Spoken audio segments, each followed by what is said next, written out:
All right, time now for Consumer Confidential with KTLA5's David Lazarus. And he is joining us here in the studio, and we do sort of have some breaking news here, layoffs at Netflix today. Right now, Deadline is reporting that about 150 Netflix workers have been handed their hats out of a workforce of about 11,000 employees. So a small percentage. Unclear at this point, will there be more? Is this just the beginning or is this the end of it? Apparently the layoffs stretch all the way down from the executive suite to the content providers underneath them. A spokesperson for Netflix tells Deadline that this is being done for the streaming service's business needs. That comes after Netflix reported a loss of 200,000 subscribers in the first quarter and warned investors that it could lose as many as 2 million more in the current quarter. Things are tough straight across the board for all streaming services. And it seems obvious that what Netflix is doing on the one hand is obviously trying to get their workforce right-sized, as they say, but at the same time, they need to send a signal to financial markets that they are on top of this situation. So along with layoffs, you can expect to see announcements of cutbacks in original content where they spend millions of dollars annually to try to get their finances under control. And this is going to ripple throughout the streaming industry because Netflix is the big dog there. If they're not making it work, other streamers almost certainly will be cutting back on original content as well. And as you just reported about the Silmar Studios, which is banking on getting original content from the streamers, if they're cutting back, look at all the ancillary companies that will be affected by a move like this. Yeah, for sure.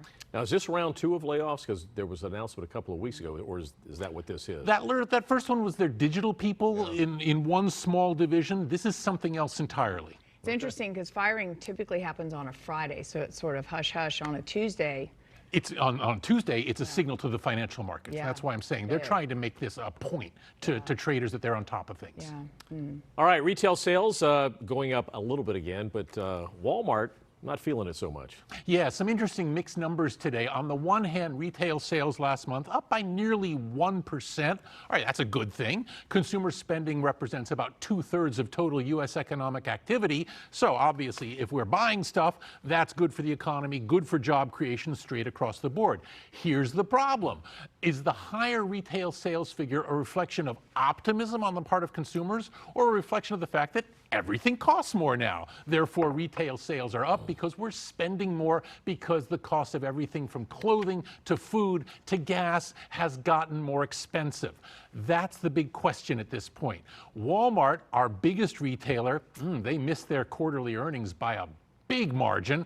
That sent a dark signal to financial markets that if our biggest retailer can't deal with things, how are the smaller retailers also going to deal with it? Now, part of Walmart's problem is they reported earnings in the most recent quarter of just over $2 billion. Obviously, that's great, but that's down from over $2.7 billion a year ago. This in large part, according to Walmart, because they have more discounts to try to bring people in, cutting into their profit margins. All right, now that's a game that Walmart can play, but for smaller retailers, not so much. You can't discount your way out of trouble if your profit margin is only this thin. And then in terms of Twitter and Elon Musk, what's happening there? Man, that soap opera just goes on and on and on. Today, you've got Elon Musk saying that his $44 billion takeover of Twitter is on hold, again, apparently, until he gets some proof from Twitter that so-called fake spam bot accounts, the automated accounts that are responsible for a lot of disinformation and propaganda, Twitter says that there's only about 5% or even less of total Twitter accounts are these bots. Musk is saying that the actual figure could be much higher, and he says he's not going ahead with his takeover until Twitter gives him evidence of that 5% number, which so far, he says, Twitter hasn't provided him. What's going on here? Well, obviously, only Musk knows for sure what he's up to, but it's not unreasonable to think that Musk is laying the groundwork to renegotiate the terms of the deal as it becomes less and less favorable for him. To take over Twitter, he's laid over $54 a share on the table for the acquisition. Right now, Twitter is trading at closer to $38 a share. And as the company's market value goes down, this deal becomes less and less favorable for Elon Musk, more and more favorable for Twitter shareholders. So it seems as though Musk wants to try and light a fire under Twitter's board to come back and revisit that price. I don't know why they'd want to do that, to be honest. If they've got it in writing already, they can get this huge premium right now. So one suspects that there's going to be some trouble ahead on this one. Wow, little fireworks going on. Big time. All right, Lazarus, thank you. We'll see you at 1. I suspected your Twitter account at one point was a bot because you tweet so much, I didn't know you had time to even be here with us. It's amazing, right? It's Yeah, just, it reflects the fact that I'm actually an Avenger. He was actually tweeting while he was A talking to you ninja, folks. not an Avenger. Yeah. Whatever.